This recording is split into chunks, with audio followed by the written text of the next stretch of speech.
થરાદ તાલુકાના આસોદર ગામે શ્રી શ્રી 1008 શંભુનાથ બાપજીનું મંદિર આવેલું છે અને આ મંદિરના સાનિધ્યમાં આજે તારપુર મેડિકલ કોલેજ પાટણ દ્વારા રક્તદાન કેમ્પનું ભવ્ય આયોજન કરવામાં આવ્યું હતું, જેમાં તારપુર મેડિકલ કોલેજ પાટણ, તાલુકા હેલ્થ કચેરી થરાદ, પ્રાથમિક આરોગ્ય કેન્દ્ર આસોદર, ગ્રામ પંચાયત કચેરી આસોદર તથા આસોદર ગામના અગ્રણીઓ અને શ્રી શ્રી 1008 શંભુનાથ બાપજીના જગ્યાના મહંતશ્રી તરફથી એક બ્લડ ડોનેશન કેમ્પ તથા મેડિકલ કેમ્પનું ભવ્ય આયોજન કરવામાં આવ્યું હતું, જેમાં 13,050 જેટલી બોટલ રક્તદાન એકત્ર કરવામાં આવ્યું હતું.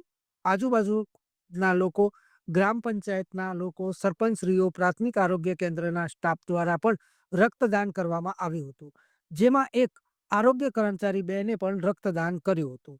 આ સાથે થરાદ કરુણા હોસ્પિટલના MD physician doctor Kalpeshbhai Chaudhary દ્વારા સર્વરોગ તથા તરણીધર આઈ હોસ્પિટલના ડોક્ટર દ્વારા આંખના દર્દીઓને પણ વિનામૂલ્યે સેવા આપવામાં આવી હતી. 150થી વધારે આંખના દર્દીઓ અને 130થી વધારે સર્વરોગના દર્દીઓની સારવાર કરવામાં આવી હતી.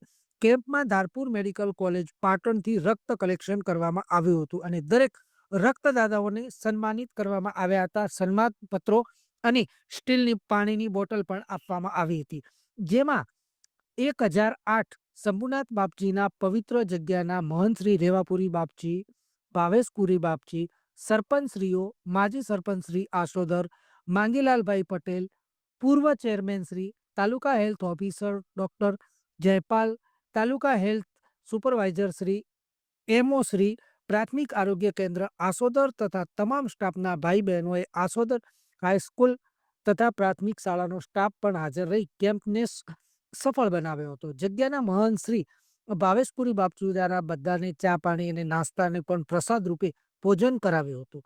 કાર્યક્રમના અંતે 1008 મહંત શ્રી રેવાપુરી બાપજી દ્વારા દરેક સ્ટાફનું 1008 તપસ્વી શ્રી હરદેવપુરી બાપજીની તસવીર આપી શાલ ઓઢાડી સન્માન કરવામાં આવ્યું હતું. પ્રાથમિક આરોગ્ય કેન્દ્ર આસોદર વતી દરેક રક્તદાતાઓને પણ જહેમત ઉઠાવનાર દરેક લોકોનો આભાર માનવામાં આવ્યો હતો.